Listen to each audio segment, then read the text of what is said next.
인간이라면 누구나 다 높은 자리에 앉고 싶고 또 그 권력을 주고 싶은 마음이 있는 게 당연합니다. 아주 자연스러운 욕망이기도 해요.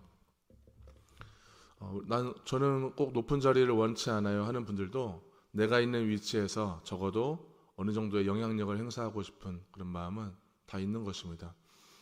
야고보와 요한의 그 제자 야고보와 요한의 그 어머니께서, 그러니까 야고보 요한은 이 어머니를 대동해서 예수에게 와서 높은 자리를 요구를 해요. 요청을 하죠.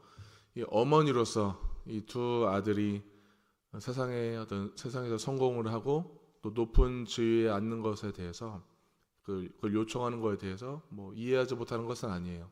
어머니라면 당연한 거니까 내 아들을 사랑하는 마음으로 잘 되기를 바라는 마음은 있는 것입니다. 하지만 예수님은 지금 상황이 곧 죽음을 앞둔 상황이에요.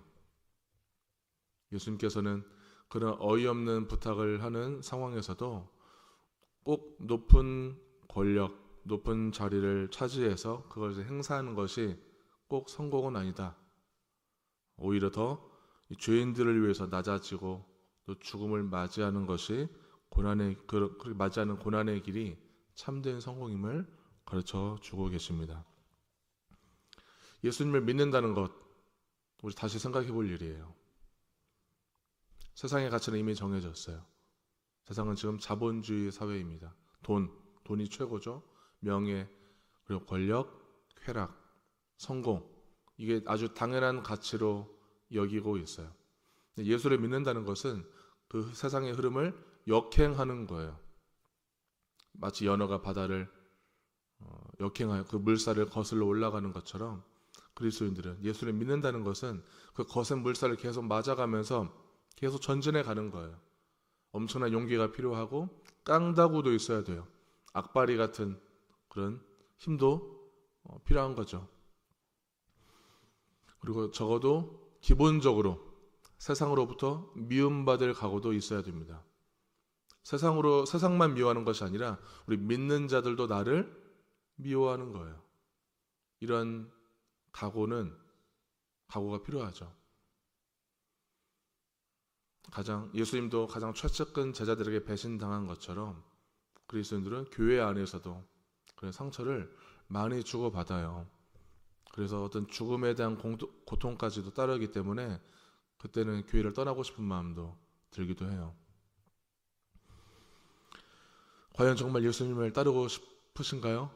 그런 상처와 아픔을 그동안 계속 받아오셨을 텐데 앞으로도 계속 그런 상처, 그런 고통을 받으면서도 계속 예수님을 믿고 싶으신가요? 저는 그 정도로 따르고 싶진 않지만 제자는 되고 싶습니다.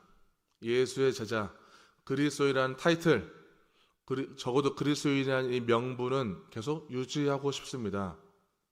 이런 마음이 있다면 그것은 제자는 아니에요. 그럼 제자까지도 바라지도 않고 그냥 적당히 잘 믿고 싶습니다. 내가 믿고 싶은 것만 믿는 것은 그것도 하나님이 원하시는 믿음은 아닌 것입니다. 예수를 믿는다는 것은 예수님께서 생애에서 보여주신 것처럼 예수님처럼 죽는 일이에요. 예수를 믿는다는 것은. 제자들 사이에서 이제 분쟁이 일어났어요. 두 제자가 먼저 선수를 친 거죠. 얘 어머니까지 대동해서 높은 자리를 달려고 한다? 그럼 나머지 제자들은 이제 위기를 느끼는 거예요. 아, 쟤네들이 먼저 우리보다 더 높은 자리를 선점하겠다. 그 위기의식을 느끼면서 분노하죠. 분노한다는 것은 나머지 10명의 제자들도 그 똑같은 그 권력에 대한 탐심, 그 욕망이 있다는 것을 증명하는 것입니다. 이 세상의 모든 조직에는 서열이 존재해요. 서열에는 이 서열에 합당한 태도와 자세가 요구됩니다. 기본적으로 아랫사람이 윗사람을 섬기고 복종하는 거예요. 그러니까 너는 위로 가야 돼. 우리 자녀들에게 손주들에게 은연중에 가르치죠. 너는 높은 자리로 올라가야 돼. 공부 잘해야 된다. 열심히 노력해야 된다. 또 높은 자리에 올라가서 그 위치를 네가 차지해야 돼. 다 위에 있고 싶지. 누가 을이 되고 싶겠어요? 누가 일부러 약자를 하고 싶겠어요? 그러니까 예수님께서는 이러한 통념을 뒤집으셨습니다. 분명히 예수님께서는 이 우주 만물을 창조하신 분이신데 마땅히 사람들의 섬김을 받으셔야 할 분이 더 낮은 자리에서 피조물들을 섬기셨어요. 누군가가 성도님들을 열심히 섬겨준다면은 처음에는 좋지만 갈수록 그 사람을 좀 우습게 볼 수도 있어요. 그런 마음이 들 수 있어요. 사람은 내가 계속 그 호의를 받다 보면은 당연하게 여겨지기도 합니다. 예수님께서 내가 더 낮은 자리로 들어가서 섬겼을 때 많은 사람들이 나를 그렇게 취급한다는 것, 나를 우습게 여기고 비난하고 조롱한다는 것을 모르고 하셨겠어요? 그런 취급받을 거 다 알지만 내가 그런 취급을 받는 것보다 내 사역의 방향이 더 중요했어요.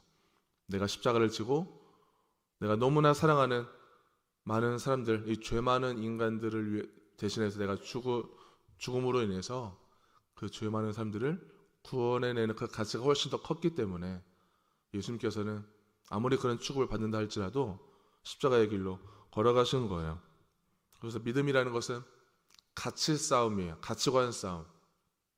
내가 무엇을 가치에 두냐에 따라서 어떤 때는 돈, 명예, 쾌락, 권력 쉽게 포기할 수 있어요. 그만큼 가치관이라는 것은 대단한 힘인 거예요. 영성이라고도 볼 수 있죠. 내가 영성이라는 것은 목적 의식이에요. 내가 이걸 목적을 가지고 산다는 것은 그게 곧 영성과도 연결되기 때문에 확실한 예수에 대한 가치관을 우리가 갖고 있다면은 돈도 쉽게 포기할 수 있는 거예요. 아마 그럴 때 있었을 거예요. 근데 훨씬 더 높은 가치를 두는 것이 따로 있기 때문에 포기할 수 있는 거죠. 우리에 대한 사랑이 너무 크시기 때문에 예수님은 그 권력과 서열 아무것도 아닌 거예요. 욕망도 내려놨어요. 예수님도 인간이기 때문에 욕망은 있었거든요.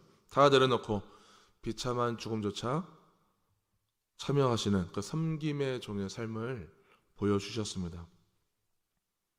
목숨이 끊어지는 그 순간까지도 아버지 저들의 죄를 용서해 주세요. 그렇게 외치는 예수의 절규 속에는 우리가 그리스도인으로서 뭘 믿고 살아가야 되는지 다시 한번 일깨워주는 새롭게 내 가치관을 정립하는 사건이 되어주기도 합니다. 오늘도 우리가 하루를 살아갈 때, 우리 관계를 맺어갈 때 어떻게든 내가 기싸움으로 밀려나선 안 되고 내가 위로 올라가서 남을 짓밟는 자리를 그 자리가 탐나더라도 마치 내가 힘과 권력이 사라진 것처럼 가장 말단의 자리에 내려가서 살아가시기를 소망합니다. 예수님께서는 스스로 섬기는 자로 오셨습니다. 그리고 당신을 따르는 제자들을 그 섬김의 자리로 계속 부르시고 계십니다. 우리가 그 부르심에 응답하여 살아간다면은 나는 그저 주의 일을 했고 말씀을 따랐을 뿐인데 우리를 통하여서 예수님이 높임받는 그 열매들이 생길 것입니다.